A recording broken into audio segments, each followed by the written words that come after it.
अस्सलाम वालेकुम स्टूडेंट्स, जैसा कि हमने लास्ट वीडियो में सीखा था कि हम टाइट्रेशन से जो है वो स्टैंडर्डाइजेशन परफॉर्म करें। उसमें मैंने एक बात ये बताई थी कि जो हमारे पास पहले लिखा होगा हम जो है उसको ब्यूरेट में लेंगे, ठीक है, और जो हमारे पास उसके बाद लिखा हुआ होगा उसको जो है हम क्या कहते हैं उसको हम उसमें लेंगे कोनिकल फ्लास्क में, ठीक है। ये वाली बात तो हमारी क्लियर हो गई।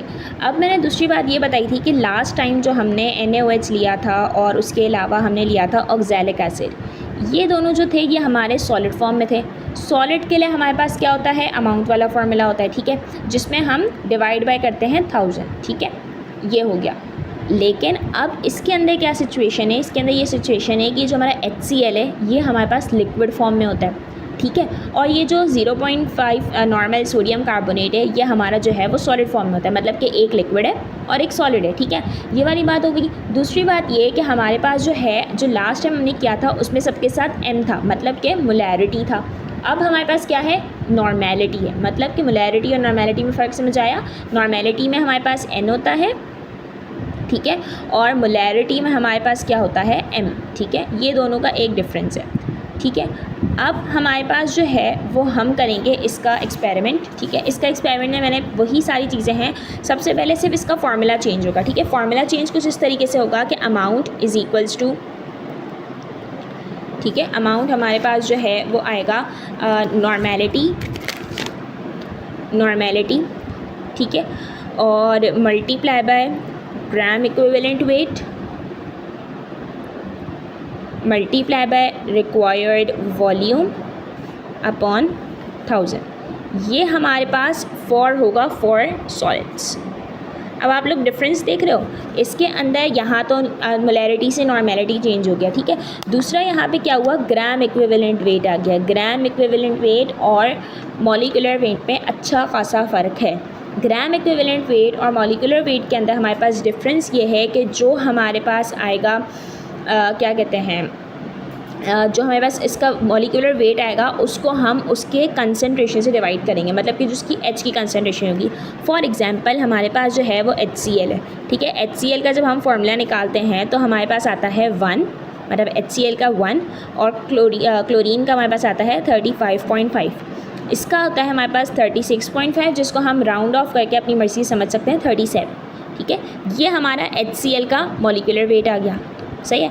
तो अब हमारे पास ग्राम इक्विवेलेंट वेट में इतना फ़र्क है कि उसके जितने H होंगे या जितने OH होंगे हमने उससे उसको डिवाइड करना है। जैसे यहाँ पे HCl है तो इसका H कितना है, 1 है, एक ही H है, तो इसका मतलब 37 जो है वो 1 से डिवाइड होगा, तो इसका 37 ही आंसर आएगा, मतलब इसका ग्राम इक्विवेलेंट वेट 37 ही आएगा, सही। इन केस ऑफ हम H2SO4 को देखते हैं, ठीक है। इन केस ऑफ H2SO4 हमारे पास जो है वो ये होता है कि H2SO4 का जब हम मॉलिक्यूलर वेट निकालते हैं तो इसका आंसर आता है 98, लेकिन इसके जो H हैं ये 2 हैं, तो मतलब ये 2 से डिवाइड होगा, ठीक है। फिर 2 1 ज़ा 2, 2 4 ज़ा 8, 2 9 ज़ा 18, मतलब इसका आंसर 49 आएगा, 98 नहीं आएगा। ये मैंने एग्जाम्पल के तौर पे समझाया कि आपको ग्राम इक्विवेलेंट वेट के बारे में समझ आ जाए।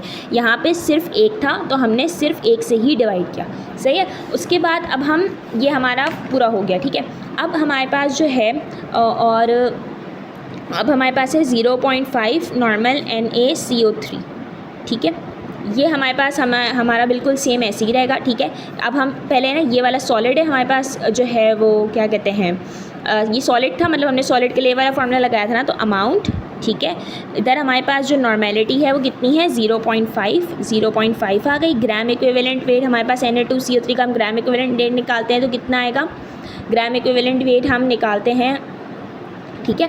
अब ग्राम इक्विवेलेंट वेट है ना ये वाला जो कंपाउंड है, ठीक है। मैंने क्या बताया था कि जब हम ग्राम इक्विवेलेंट वेट निकालेंगे, ठीक है, तो हमारे पास या तो H होना चाहिए या तो OH होना चाहिए, लेकिन इस कंडीशन में यहाँ पे हमारे पास ना H है ना OH है, तो हम क्या करेंगे, हम इसके अंदर जो है वो वैलेंसी निकालेंगे, ठीक है। वैलेंसी निकालने का तरीका क्या है कि जो हमारे पास नेगेटिव है हम सिर्फ उसको कंसीडर करेंगे, मतलब कि Na2CO3 में ये तो पॉजिटिव है और ये नेगेटिव है, तो हम सिर्फ कार्बोनेट को कंसीडर करेंगे, ठीक है। कार्बोनेट में कार्बन जो है वो हमारे पास कौन से ग्रुप से है, 4 से, तो इसका 4 आएगा, प्लस ऑक्सीजन की जो वैलेंसी होती है वो -2 होती है, जबकि उसके साथ 3 लगा हुआ है तो मल्टीप्लाई बाय 3 हो जाएगी, तो 4 फिर -6 इज इक्वल्स टू -2, सही है। तो हमारे पास इसकी जो वैलेंसी होगी वो क्या होगी, -2, ठीक है, यहाँ तक बात समझ आई। मैं दोबारा एक दफ़ा रिपीट कर देती हूँ कि हमारे पास जो है वो क्वेश्चन के अंदर हमारे पास ये है कि एक तो हमारे पास ये लिक्विड है,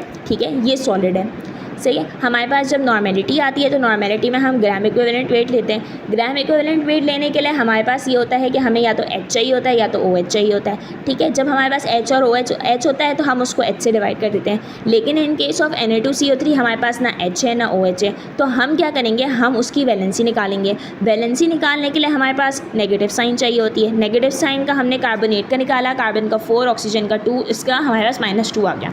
तो इसका मतलब कि जब हम ग्राम इक्विवेलेंट वेट निकालेंगे Na2CO3 का, सही है, Na2CO3, तो जब हम इसको सॉल्व करेंगे मतलब 23 मल्टीप्लाई बाय 2 + 12, सही है, प्लस 16 3 = 48, तो 48 को जब हम डिवाइड इसका आंसर करेंगे तो हमारे पास आंसर आएगा 102, ठीक है, 102 आएगा। तो हम इसको 2 से डिवाइड करेंगे, ठीक है। जब इसको 2 से डिवाइड करेंगे तो हमारे पास आंसर क्या आ जाएगा, 53। इसमें अभी हमने माइनस को कंसीडर नहीं करना है, हमने सिर्फ ये कंसीडर करना है कि हमारी जो वैलेंसी आ रही है वो कितनी आ रही है, ठीक है। तो हमने जो है वो इसको क्या किया, हमने इसको 2 से डिवाइड कर दिया, ठीक है। अब हमें हमारा सब क्लियर हो गया। हम पहले सोडियम कार्बोनेट को सॉल्व करते हैं, ठीक है। सोडियम कार्बोनेट के लिए हमारे पास फार्मूला क्या है, normality multiply by gram equivalent weight multiply by required volume upon 1000। Normality हमें पता है कि सोडियम कार्बोनेट की है 0.5, ग्राम इक्विवेलेंट वेट हमने यहाँ पे निकाल लिया 53। उसके बाद हमारी मर्ज़ी है, जैसे हमने यहाँ पे 250 ml ने बना लिया, ठीक है। उसके बाद जो है हमने इसको 1000 से डिवाइड कर दिया। जब इसका हमारे पास आंसर आ जाएगा 6.625 ग्राम, इसका ये मतलब है कि हमने 6.625 ग्राम Na2CO3 को हमने डिज़ोल्व करना है 250 ml वाटर में, और इसका हमने एक स्टॉक सॉल्यूशन बना देना है, ठीक है। क्लियर हो गया Na2CO3 का। अब हमारे पास जो मेन मसला आता है वो आता है हमारे पास HCl का। क्यों HCl का मसला आता है, क्योंकि HCl जो है वो लिक्विड में है, और लिक्विड के लिए जो हमारे पास फार्मूलाज होते हैं वो थोड़ा सा चेंज हो जाता है। फार्मूला चेंज इस तरीके से होता है कि हमारे पास amount is equals to normality multiply by gram equivalent weight multiply by required volume divided by specific gravity multiply by percent purity multiply by 1000। ये हमारे पास फॉर लिक्विड्स होता है, ये हमारा लिक्विड का फॉर्मूला है, ठीक है, क्योंकि HCl हमारे पास लिक्विड है। अब नॉर्मेलिटी हमें HCl की पता है 1 है, ठीक है। ग्राम इक्विवेलेंट वेट हम HCl का कैसे निकालेंगे, हमने लास्ट टाइम निकाला था इधर कि हमारे पास HCl में एक ही H है, तो हमने डिवाइड कर दिया 1 से, तो यहाँ पे हमारे पास ग्राम इक्विवेलेंट वेट तो 37 आ गया। हम इसकी वॉल्यूम अपनी मर्ज़ी से 500 कंसीडर करते हैं। स्पेसिफिक ग्रेविटी जो हमारी HCl की है वो कांस्टेंट है 1.19, ठीक है। उसके बाद मसला आता है परसेंट प्योरिटी का। अब हमारे पास जो नॉर्मल HCl होता है वो होता है 38% प्योर, ठीक है। तो हमें इसकी परसेंट प्योरिटी निकालने के लिए 38 को डिवाइड करना पड़ेगा 100 से, तो इसका आंसर आ जाएगा 0.38। तो मतलब कि हमारे पास HCl की परसेंट प्योरिटी कितनी आ गई, 0.38, और इसको हमने मल्टीप्लाई कर दिया 1000 से, तो इसका हमारे पास आंसर आ गया 40.9, जो कि हम राउंड ऑफ करके 41 ml कंसीडर करते हैं, ठीक है। अब हमारे पास जो है हमें पता चल गया कि हमारा जो HCl है वो हमने लेना है 41 ml, और हमारे पास जो हमारा Na2CO3 है वो हमारे पास हमने लेना है 6.625 ग्राम को, और उसको हमने किस में लेना है, इन 250 ml वाटर में, और इसको हमने लेना है इन 500 ml वाटर में। अब HCl जो है जिसमें से 500 ml जब हमने वाटर में लिया तो उसमें से जो 50 ml होगा वो हमारा जाएगा ब्यूरेट में, और हमारे पास जो इसमें से 10 ml होगा वो हमारे पास जाएगा कोनिकल फ्लास्क में, ठीक है। उसके बाद सेम हम टाइट्रेशन करेंगे, इंडिकेटर डालेंगे, इंडिकेटर डालने के बाद हम एक एक करके ब्यूरेट में से हम निकालते रहेंगे, और जब हम इसके पास हमारा बेबी पिंक कलर आ जाएगा तो हम वो रीडिंग कर लेंगे। तो इसकी रीडिंग हमारे पास फॉर एग्जांपल आ रही है, इनिशियल रीडिंग हमारी आ रही है, एक मिनट, इनिशियल, फाइनल, डिफरेंस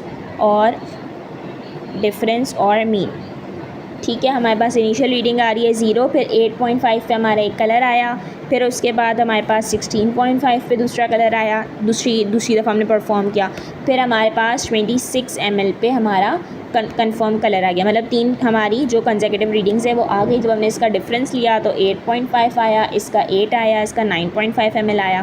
फिर इसके बाद जब हमने इन तीनों को प्लस करके डिवाइड बाई 3 किया तो हमारे पास आ रही है 8.66 ml। ठीक है, उसके बाद हम इसका C1V1 निकालेंगे। C1V1 जो हमारे पास ये HCl का होगा, ये Na2CO3 का होगा। हमारे पास जो Na2CO3 है उसकी कंसनट्रेशन है 0.5। हमने Na2CO3 10 ml लिया है कोनिकल फ्लास्क में। HCl की कंसनट्रेशन में फाइंड करनी है और वॉल्यूम इसकी ये आ गई है। उसके बाद ये हो जाएगा हमारे पास C2 इधर आ जाएगा 0.5 मल्टीप्लाई बाई 10 डिवाइड बाई 8.66, तो हमारे पास आंसर आ जाएगा C2 0.57 नॉर्मल। मतलब इसका मतलब ये हुआ कि जो हम कंसीडर कर रहे थे कि हमारी जो 1 नॉर्मल HCl है वो 1 नॉर्मल नहीं है, वो है 0.57 नॉर्मल, जिसका मतलब ये है या तो हमारा डार्क पिंक कलर आ गया है या तो हमारे और कुछ हैंडलिंग एरर्स हैं कि हमारा जो है वो लिक्विड गिर गया या कुछ इस तरीके के मसले हुए। ठीक है, या तो जो है वो फिर हमारा कंसंट्रेशन में मसला आ रहा है कि हमने जो है रीडिंग सही तरह नोट नहीं की। तो इस कंडीशन की वजह से हमारा 1 से 0.5 हो गया है। ठीक है।